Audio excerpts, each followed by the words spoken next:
नमस्कार, मैं हूं Mamta Verma. DAV e learning classes में आपका हार्दिक स्वागत है। हम अध्ययन कर रहे हैं बीए द्वितीय वर्ष के लिए कवि भूषण का। तो कवि भूषण जैसा कि हमने पहले पढ़ा था, हमें ज्ञात भी है क्योंकि हमने हिंदी साहित्य के इतिहास में रीतिकाल का वर्णन किया था, उसको पढ़ा था। तो भूषण रीतिकाल के ही प्रमुख कवि हैं। तो रीतिकाल के जो कवि भूषण है उनकी मुख्य विशेषता क्या है कि उन्होंने वीर रस से संबंधित काव्य लिखा है। वीर काव्य, वीर रस से भरा हुआ ओज पूर्ण जो काव्य का जो उदाहरण मिलता है रीतिकाल में, तो केवल भूषण का ही मिलता है। तो भूषण दो कवियों के आश्रय में रहे, 176 साल और दूसरे हैं शिवाजी। इन दोनों के आश्रय में रहे हैं, इनकी ही वीरता का वर्णन इन्होंने किया है। वीर प्रशस्ति काव्य इनका मिलता है। तो हमने इनकी कविता का अध्ययन शुरू किया था। उस कविता बहुत बड़ी थी, इनकी काव्य बड़ा था, तो इस कारण से उसको बीच में ही हमने रखा था। तो उसको आगे आज हम पढ़ने जा रहे हैं। 15 नंबर से ये जो हमारा एक जो छंद है वहाँ से शुरू कर रहे हैं। 15 नंबर जो दोहा है वहाँ से। वेद यहाँ पर कवि है वो शिवाजी की वीरता का वर्णन कर रहा है। वेद राखी विदित पुराण पर सिद्ध राखे, राम राखे राख्यो अति रसना तू घर में। हिंदुन की चोटी राखी राखी है, हिंदुन की चोटी रोटी राखी है सिपाही ने की।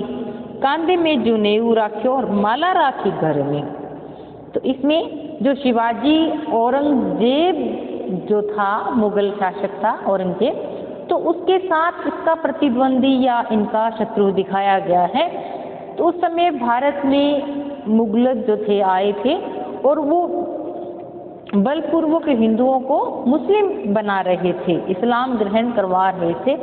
तो उसी समय जो शिवाजी हुए हैं, 70 साल शिवाजी जो हुए हैं, तो हिंदुओं के धर्म की रक्षा इन्होंने की, क्योंकि इन्होंने सामना किया था, कट्टर सामना इन्होंने किया था। वेद राखी विदित पुराण पर सिद्ध राखे। तो शिवाजी ने अपने अपार बल बूते पर हिंदू धर्म की रक्षा की है। औरंगजेब का इन्होंने आक्रमण किया था, सामने इसका युद्ध किया था। तो इन्होंने वेद राखी विदित, वेद शास्त्रों में निहित जो ज्ञान है उसका प्रसार किया। पुराण पर सिद्ध राखे, और पुराणों के भी ये हिंदू धर्म का जो सार है पुराण, उस धर्म के ये रक्षक हैं। राम नाम राख्यो अति रसना तू घर में। और इन्होंने सारा दिन राम नाम का जप करके ही उस राम नाम को जो हिंदू धर्म है यानी कि उसको इन्होंने सुरक्षित किया है। राम नाम का महत्व इन्होंने बनाए रखा है। हिंदुन की चोटी रोटी राखी है सिपाहीन की। कांधे में जनेऊ राख्या, माला राखी घर में। इन्होंने उस समय मुस्लिम आक्रमण जो हो रहे थे मुगलों के, तो बलपूर्वक जो हिंदुओं को मुस्लिम बनाया जा रहा था, तो उसी समय में इन्होंने हिंदू धर्म की रक्षा की। कैसे की कि जो हिंदू जाति चोटी रखते हैं बालों की, इसको नहीं कटने दिया, क्योंकि इनके जो प्रतीक थे वो नष्ट कर रहे थे। लेकिन इन्होंने उनकी भी रक्षा की। और किसकी रक्षा की है? रोटी राखी है सिपाहीन की। और जितने भी ये इनकी सेना थे उनकी आजीविका को भी इन्होंने बनाए रखा। उनकी अर्थात हिंदुओं की चोटी और सिपाही जो सेना थी उनकी आजीविका को भी इन्होंने बनाए रखा। कांधे में जनेऊ राख्यो, माला राखी घर में। और जो ब्राह्मण जाति थी वो कांधे पर यानी कि कंधे में जनेऊ धारण करते हैं, और माला जो अपने गले में धारण करते हैं उसको भी इन्होंने बनाए रखा। मीडी राखी मुगल मरोड़ राखी, पातशाह है बेरी पीसी राखी, बरदान राख्यो कर में। राजन की हद राखी तेग बल शिव, राज देव राख्यो देवल, स्वधर्म राख्यो घर में। मीडी राखी मुगल मरोड़ राखी पातशाही, कि मुगलों को मसल कर दिया, यानी कि उनको कूच कर दिया, बिल्कुल मुगलों को मसल कर शत्रुओं को पीस डाला। बेरी पीसे राखी, बरदान राख्यो घर में। और जो भी शरणागत आए उनकी रक्षा की। राजन की हद राखी, और हिंदू राजाओं की जो सीमाएं थी उसकी इन्होंने रक्षा की। प्रत्येक बल शिवराज और इनके तलवार के बल पर इन्होंने मंदिरों की रक्षा की। देव राखे देवल सब धर्म राख्यो, और जो मंदिरों में तलवार के बल पर उसकी मंदिरों की रक्षा की और घर में भी अपने धर्म को इन्होंने सुरक्षित रखा। फिर शिवाजी की ही वीरता का वर्णन कर रहे हैं कवि भूषण। इंद्रजिमी जृंभ पर बाडव सुअंब पर, रावण संदर्भ पर रघुकुल राज है। पौनवारी वाह पर शंभुरति नाह पर, जो सहस्त्रबाहु पर राम द्विजराज हैं। क्या कहते हैं कि शिवाजी किस प्रकार से बलशाली हैं, जिस प्रकार से जैसे इंद्र ने जो जंबासुर नामक दैत्य था उसको मारा था, और इंद्र जी में जृंभ पर, इंद्र का आधिपत्य कैसे कर लिया इन्होंने, जृंभ नामक जो दैत्य था, राक्षस था, उसको मारकर। बाड़व सुअंब पर, और बड़वाग्नि कौन सी होती है, जो जंगल की आग होती है, वो बड़वाग्नि समुद्र की आग, समुद्र की जो आग होती है वो समस्त जो पानी है उसको सोख लेती है, किसके, समुद्र के पानी को। तो बड़वाग्नि का धाक किस पर रहती है, समुद्र के पानी पर रहती है। रावण संदर्भ पर रघुकुल राज है, और छल कपटी जो रावण है उस पर किसने आक्रमण किया है, राम ने आक्रमण किया है।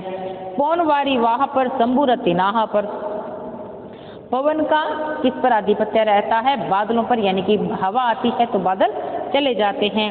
और शंभुरति नाह पर, और शिवाजी का आधिपत्य किस पर रहता है, कामदेव पर। शिव जी का, भगवान जो शिव हैं उनका आधिपत्य रहता है किसके नीचे, किसकी धाक नीचे रहते हैं कि वो रति कामदेव है वो नष्ट हो जाता है। जो सहस्त्र बाहु पर राम द्विजराज हैं, परशुराम ने सहस्त्र बाहु को जिस प्रकार से मारा है, पर राम द्विजराज हैं। और दावा द्रुम दंड पर चितम मृग जंड पर, दावा नल यानी कि पूरे जंगल की आग है द्रुम दंड पर, और समस्त जो कंटिन्यू जो झाड़ियों पर आधिपत्य रहता है। चित्ता मृग झुंड पर, और चीते का पूरे जो हिरण के झुंड हैं उन पर आधिपत्य रहता है। भूषण वितुंड पर, जैसे मृगराज को हाथियों पर मृगराज सिंह का आधिपत्य रहता है। तेजतम अंश पर, कानकिमी कंस पर, और सूर्य की किरणों का किस पर आधिपत्य रहता है, अंधकार, कितना गहरा अंधकार हो लेकिन सूर्य की किरणें आते ही उसको नष्ट कर देती हैं। कान्हाजिमी कंस पर, जिस प्रकार से कान्हा यानी कृष्ण का आधिपत्य किस पर रहा है, कंस पर रहा है। क्यों मलेच्छ वंश पर शेर शिवराज है, सूर्यवंशी प्रतापी शिवाजी का प्रताप किसके ऊपर है, मुगलों पर, वैसे ही मलेच्छों पर बना हुआ है। चढ़त तुरंग चतुरंग राज शिवराज, चढ़त प्रताप दिन रात अति जंग में, भूषण चढ़म मर हट चित चारु चारु चाऊ चारु, खग कुली चढ़म अरिन के अंग में। क्या कहते हैं कि इसमें युद्ध दिखाया गया है, युद्ध का वर्णन है औरंगजेब और शिवाजी का। चढ़त तुरंग, चतुरंग साज शिवराज, शिवाजी की चतुरंगनी सेना है वो सजकर घोड़े पर बैठ गई है। चढ़त प्रताप दिन दिन अंग जंग में, और उसके अंगों में दिन प्रतिदिन उसमें प्रताप की जो है बढ़ोतरी हो रही है, बढ़ रहा है। भूषण चढ़म मर हट चित चाऊ चारू, और मराठी सेना के मन में भी उनके बढ़ने से उत्साह बढ़ गया है। खगकुली चढ़म अरिन के अंग में, और उसकी तलवारों शत्रुओं के अंगों में खुलकर जो है वो घुस रही हैं उनकी तलवारें।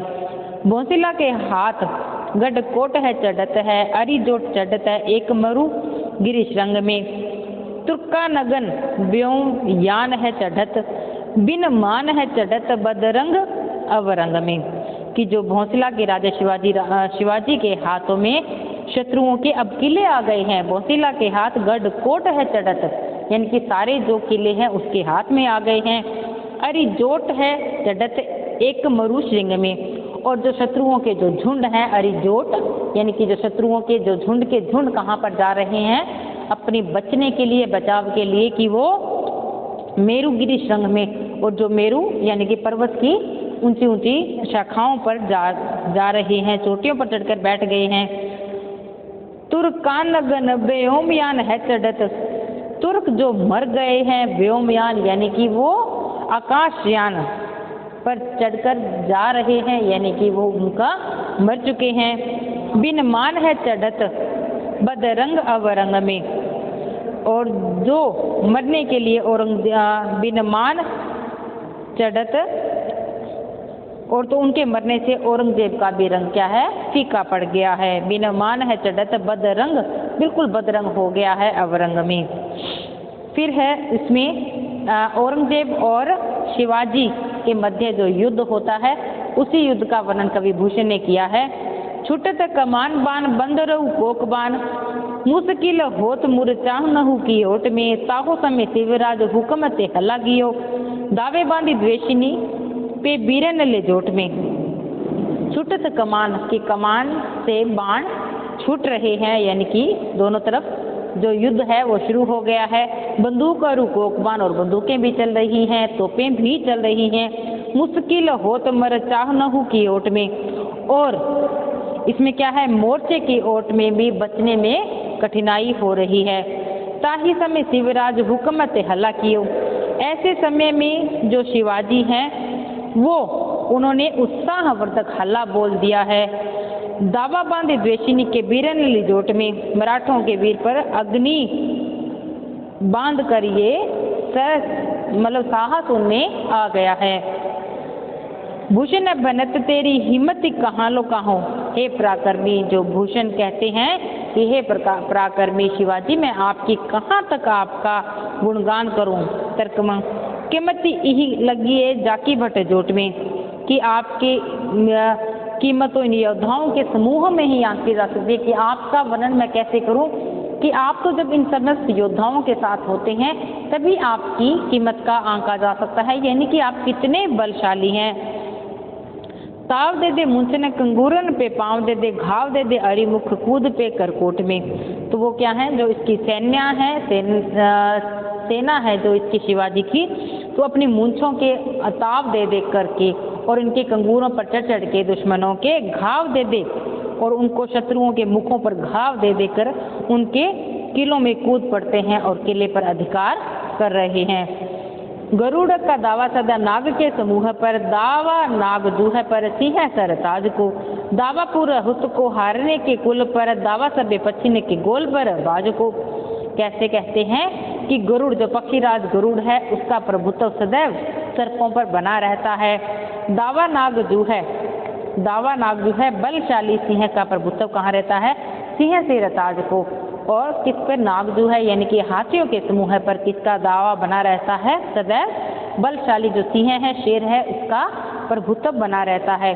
दावा पुरहुत को हराने के कुल पर, और पुरहुत होता है इंद्र को कहते हैं, इंद्र का दावा किस पर बना रहता है, पर्वतों के कुल पर, उसका पर्वतों के जो झुंड हैं उस पर इंद्र का प्रभाव बना रहता है। दावा सभी पक्षी के गोल पर बाज को, दावा सभी पक्षी को पक्षियों के झुंड पर सदैव बाज का ही प्रभाव रहता है। भूषण अखंड नव खंड मही अमंडल में, तम पर दावा रवि किरण समाज को।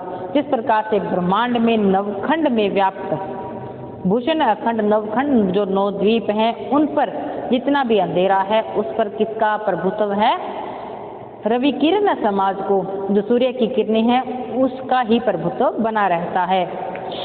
पूर्व पछाह देश दक्षिण देते उत्तर लो, जहाँ पास शाही तहाँ दावा से वराज को। पूर्व से लेकर पश्चिम तक, उत्तर से लेकर दक्षिण तक, सारे जहाँ जहाँ मुगलों की बादशाही है वहाँ वहाँ सरजा शिवराज जी हैं, उनका ही दावा बना रहता है, उनका ही प्रभुत्व है, और सभी को अधीन करने का प्रभुत्व ये रखते हैं शिवाजी।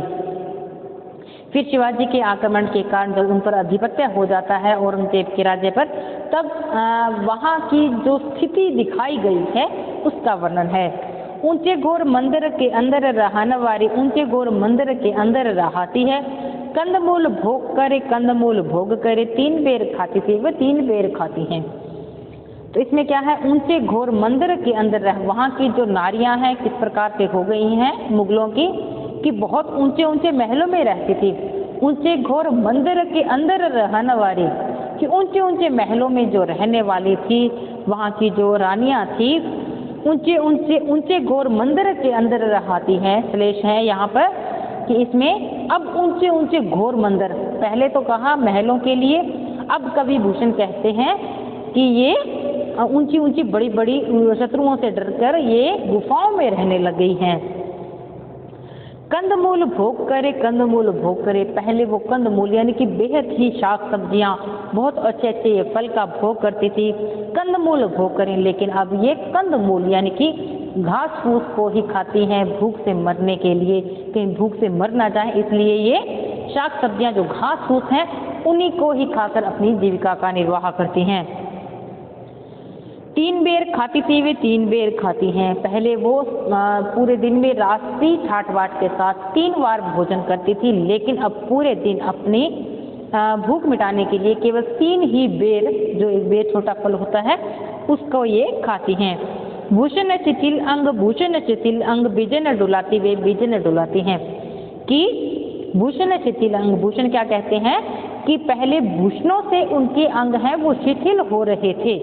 भूषण यानी कि इतने आभूषण वो पहनती थी कि उनका कोमल शरीर उसको सहन ही नहीं कर पाता था। भूखन शिथिल अंग, लेकिन अब उनके जो अंग हैं वो भूख के कारण शिथिल हो गए हैं। बिजन डुलाती वे, बिजन डुलाती हैं। पहले वो सारा दिन उनके पास दासियां थी, विजन पंखी को भी कहते हैं, पंखा डुलाती थी कि उनको सारे दिन दासियां होती हैं, बड़े बड़े उनके पास पंखे होते हैं, तो वो डुलाती रहती थी। अब क्या है, विजन डुलाती वे, विजन डुलाती हैं। अभी वे विजन डुलाती हैं, कैसे? विजन, वहां पर कोई नहीं है, विजन बिना जन के, तो वहां पर वो सारा दिन डोलती रहती हैं। भूषण बनत शिवराज तेरे, वीर तेरे त्रास, नगन जड़ाती वे, नगन। भूषण क्या कहते हैं कि हे शिवराज, तेरे डर के कारण नगन जड़ा थी। पहले वो नगों से जड़ी हुई यानी कि हीरे जवाहरातों से जड़े हुए वो कपड़े पहनती थी, अब तावी नगन जड़ाती हैं, अब वो बिल्कुल उनके निर्वस्त्र होकर वो घूमने को मजबूर हो गई हैं। मूंड उनके फिर आगे युद्ध भूमि का वर्णन है। मूंड कटत कहूँ, रुंड नटत कहूँ, सूंड पटत घन, सिद्ध लसत कहूँ, सिद्ध हंसत सुख वृद्धि रसत मन। कि इसमें क्या है कि मूंड यानी कि बहुत सारे चेहरे कटे हुए हैं मुगलों के पक्ष में, मुगलों के युद्ध भूमि में ऐसे पड़े हैं, और कहूँ रुंड बहुत सारे सिर पड़े हैं, नटत कहूँ, सूंड पटत घन, और बहुत सारे हाथियों की सूंडें हैं वो बिखरी हुई हैं। गिद्ध लसत कहूँ, सिद्ध हंसत सुख वृद्धि, और मांस लोभी गिद्ध उस पर टूटकर पड़ रहे हैं। हंस सुख वृद्धि रसत मन, और शवों पर बैठकर ये सारे गिद्ध उनको खा रहे हैं, और जो सिद्ध लोग योग करने वाले थे वो इन पर हंस रहे हैं कि किस प्रकार से इन्होंने अपना जीवन व्यर्थ किया है। भूत फिरत करी भूत मिरत सुरदूत घिरत जहाँ, और यहाँ पर प्रेत है वो सारे घूम रहे हैं, मिरत सुरदूत घिरत जहाँ, और जो यमलोक से जो यमदूत आते हैं वो उनको लेकर जा रहे हैं। चंडी नचत घन मंडी रचत धुनी ढूंढी मचत है, और रणचंडी नाच रही है, कलिका की मंडलियां बना बना कर ये छोटे छोटे डंडे लेकर बजा रहे हैं। इमिठानी घोर घमसान अति भूषण तेज कियो अटल, और इसी क्या है, शिवाजी ने घमसान युद्ध होता है, और ये जो छत्रपति शिवाजी हैं ये अटल बने हुए हैं।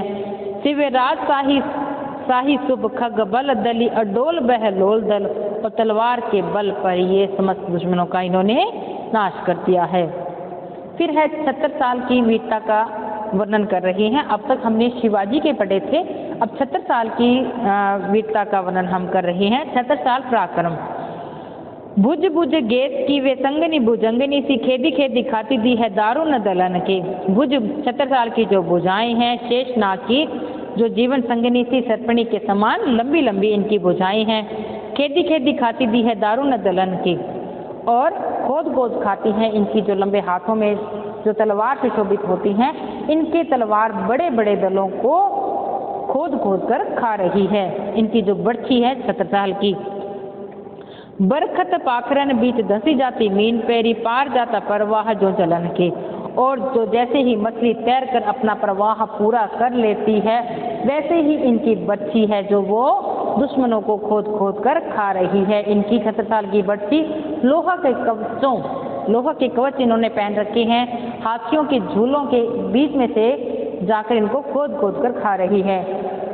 रैया राव संपत्ति के छत्रसाल महाराज भूषण सर के करीब बखान के बलन के छत्रसाल के बखान कैसे करूं कि उनकी तलवार का बखान कैसे किया जा सकता है। कैसे जैसे हैं पक्षी के छीने ऐसे पर छीने वीर तेरी बरछी ने बर छीले है खलन के। जिस प्रकार से पक्षी के जैसे पंख काट दिए जाते हैं उसी प्रकार है छत्रसाल कि तेरे जो तलवार है बरछी ने दुश्मनों के पर काटती हैं, यानी कि उनको बिल्कुल दुष्टों को निहत्था कर दिया है। राजत अखंड तेज छाजत सुजत बड़ी। शिवाजी क्या कहते हैं कि हे शिवाजी तेरा जो तेज है वो अखंड है, तेरा जो यश है वो चारों ओर फैला हुआ है। गाचत गायंद दिग्गज ही है साल को। जब हाथी तेरे घर के चिंगारते हैं जो दिशाओं रूपी हाथी हैं तो वो भी ईर्ष्या होकर उनको भी ये आवाज चुभने लग जाती है। ताही के प्रताप तो मलिन आफताब हो ताप तजी दुजन कर तब बहु ख्याल को कि जिसके यश से तो सूर्य भी मलिन हो जाता है। आफताब कहते हैं सूर्य को, दाही के प्रताप यानी कि जिसके प्रताप से तो सूर्य भी अपने आप को मलिन महसूस करता है। ताप तजी दुजन करत बल ख्याल खाऊ, और जिनके ताप को देखकर जितने भी बुरे लोग हैं अपने आप को मतलब इन्हीं का ही ताप पाया हुआ समझते हैं। छत्रसाल का यही सम्मान करता है, सूर्य भी जो छत्रसाल का सम्मान करता है। सासच गत तुरी पैदर कतार दिनो भूषण बनत ऐसुदीन प्रतिपाल को। छत्रसाल की जो पूर्णता से सज्जित हाथी घोड़े और पैदल सेनों की जो कतार है उनका ये दान कर देते हैं। आन राव राजा एक मन में न लाऊं अब किसी और भी राजा के प्रताप को मैं मन में कैसे ला सकता हूँ। लाऊं तो अब मैं किसके लाऊं। साहू को सेराहूं छत्रसाल को। अगर मुझे सराहना मुझसे होती है मैं तो या तो शिवाजी की प्रशंसा कर सकता हूँ या फिर छत्रसाल की ही मुझसे प्रशंसा हो सकती है कि इतने ये वीरशाली है, उनके समान पूरे इस संसार में कोई भी बलशाली नहीं है। तो ये कवि भूषण की कविता यहीं समाप्त होती है। तो इसके बाद हम नई कविता के साथ आएंगे रीतिकाल के ही। तो तब तक के लिए धन्यवाद।